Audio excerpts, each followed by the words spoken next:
வணக்கம் நண்பா.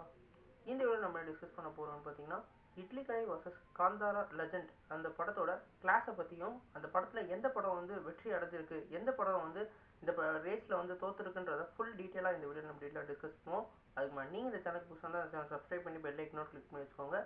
வாங்க நம்ம வீடியோக்குள்ளே போகலாம். ஃபர்ஸ்ட் நம்ம வந்து இட்லி கடை படத்தை பற்றி பார்ப்போம். இட்லி கடையில் நம்ம தனுஷோட இயக்குதல் நம்ம தனுஷ் அவர்களே லீட் ரோலில் ப்ளே பண்ணியிருக்காங்க. இந்த படத்தில் முருகன் ஒரு கேரக்டரை வந்து ஒரு ப்ளே பண்ணியிருக்காரு. ஒரு அப்பா ஒரு பையனோட சென்டிமெண்ட்டை வச்சு அந்த இட்லி கடையை வந்து மேஜராக வச்சு இந்த படத்தை வந்து நகர்த்திருப்பாங்க.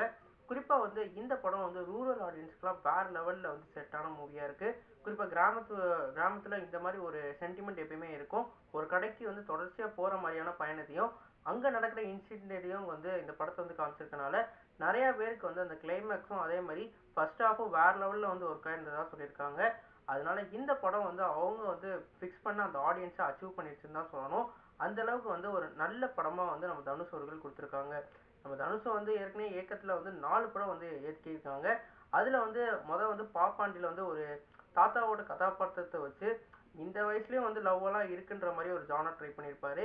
அதுக்கப்புறம் வந்து அவரோட 50வது மூவியான ராயனில் வந்து ஒரு தம்பிகளுக்கான ஒரு அடிதடியாகவும் குறிப்பாக மகாபாரதத்தையும் அதே மாதிரி ராமாயணத்தையும் இணைச்சு ஒரு ஸ்டோரியை வந்து மேக் பண்ணியிருப்பாரு. அப்புறம் வந்து அவருக்கு நிலவுக்கு என்மேல் என்னடி கோவம்ன்றது வந்து ஒரு படமாக எடுத்திருப்பாரு. அந்த படம் வந்து ஒரு சுமாரான ஒரு படமாக யங்ஸ்டருக்கான ஒரு படமாக இருந்தது. இப்போ இந்த 4வது படத்தில் அவர் வேறு லெவலில் ஒரு படத்தை கொடுத்துருக்காரு. குறிப்பாக அவரோட டைரக்ஷனில் இன்னும் நிறையா படம் வரணுன்ற அளவுக்கு ஒரு நல்ல ஒரு கதையை வச்சு நல்ல ஆக்டிங்கை வச்சு நல்ல கேஸ்டிங் வச்சு கொடுத்துருக்காருன்னு சொல்லணும். கண்டிப்பாக இந்த படத்தை நீங்கள் வந்து ஒரு ஃபேமிலி ஆடியன்ஸ்க்கு ஏற்ற மாதிரி ஒரு படமாக வந்து கொடுத்துருக்காங்க. ரெண்டாவது பார்க்க போகிறது வந்து காந்தாரா. இந்த படம் வந்து நம்ம ரிஷப் ஷெட்டி டைரக்ஷனில் நம்ம ரிஷப் ஷெட்டியே வந்து நடிச்சிருக்காங்க. இந்த படத்தில் பிரீமி அப்படின்ற ஒரு கதாபாத்திரத்தில் அவர் நடிச்சிருக்காரு. குறிப்பாக சொல்லணும்னா இந்த படம் வந்து காந்தாராவோட ப்ரீக்வலாக வந்து ரிலீஸ் ஆயிருக்கு. இந்த படம் வந்து காந்தாராவோட அவங்க அப்பாவோட கதையாக வந்து வடிவமைச்சிருக்காங்க. இந்த படம் வந்து விஷுவல்ஸ்லேயும் அதே மாதிரி ஸ்டோரி மேக்கிங்லேயும் வேற லெவல் டாப் லான்ச்சான ஒரு கேஸ்டிங்கோட ஆரம்பிச்சிருக்காங்க. இந்த படம் வந்து ஏ சென்டர்னு சொல்கிற மாதிரி ஐமேக்ஸ் ஃபார்மேட்டில் பார்க்குற எல்லாருக்கும் வந்து இந்த படம் வந்து செட் ஆகிருக்கு. இந்த படம் ஆனால் வந்து ரூரல் ஆடியன்ஸ்க்கு ஏற்ற மாதிரி தான் வந்து டிசைன் பண்ணியிருந்தாங்க. ஆனால் அங்கே வந்து ஒர்க் ஆகாத இந்த படம் ஏ சென்டர்லலாம் வேறு லெவலில் ஒர்க் ஆகிட்டுருக்கு. குறிப்பாக ஐமேக்ஸ் ஃபார்மேட்டில் பார்க்குற எல்லா ஆடியன்ஸுக்கும் இந்த படம் வேறு லெவலில் அடித்து நொறுக்கின்னு தான் இருக்குன்னு சொல்லணும். குறிப்பாக நம்மளோட ரிஷப் ஷெட்டியோட ஆக்டிங் இந்த படத்தோட பெரிய ப்ளஸ்ன்னு சொல்லலாம். எப்படி வந்து காந்தாரா சாப்டர் 1ல் வந்து அவர் வந்து நடிக்கிற ஒரு நல்ல ஒரு ஆக்டிங்கை காமிச்சாரோ, கிளைமேக்ஸில் எப்படி வந்து ஒரு பூஸ்ட் பம்ப்ஸ்லாம் கிரியேட் ஆச்சோ அந்த மாதிரி இந்த சீன்லேயும் வந்து நிறையா கிரியேட் ஆகிருக்கு. குறிப்பாக அந்த ருக்மணி வசந்த் அந்த கேரக்டரும் வந்து வேறு லெவலில் வந்து நடிச்சிருந்தாங்க. கண்டிப்பாக இந்த படம் வந்து வேர்ல்டு லெவலில் பேன் இந்தியா லெவல் அட்டென்ஷன் இந்த படத்துக்கு கிடச்சிருந்தா சொல்லியிருக்கணும். இந்த படம் ரிலீஸ் ஆகிறதுக்கு ஒரு வாரத்துக்கு முன்னாடி தான் ஓஜின்னு ஒரு படம் ரிலீஸ் ஆயிருந்தது.